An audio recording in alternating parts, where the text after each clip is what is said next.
Now and then, we may find we have an increased cancellation rate for certain periods. To still achieve a high occupancy rate, it is sometimes helpful to intentionally overbook. It is now possible to set up the internet allotment so that we consider a freely selected overbooking rate.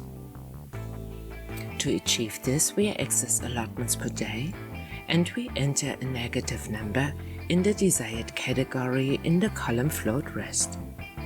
This negative number is equal to the maximum number of beds or rooms that can be overbooked in this room category.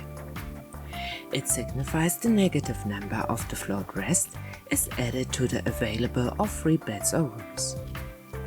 A few examples. In general, we have 5 rooms with 6 beds each. In total, 30 beds. These are our 100%. On October 2nd and 3rd, our online allotment consists of exactly these 100%, so 30 beds.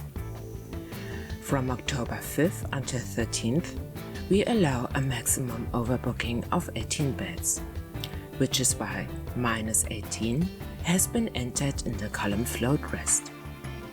This means that we provide the online allotment with a maximum of 48 beds in total.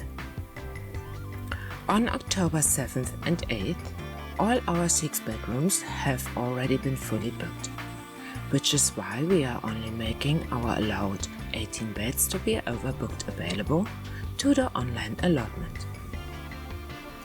On October 9th and 10th, our 5 6-bedrooms with a total of 30 beds, as well as our additional 18 beds, have been fully booked. Therefore, we no longer have an allotment available for online sales. On October 11th and 12th, a total of 15 beds were already booked. This leaves 15 real existing beds, plus our allowed 18 beds to be overbooked, which are a total of 33 beds for our online allotment.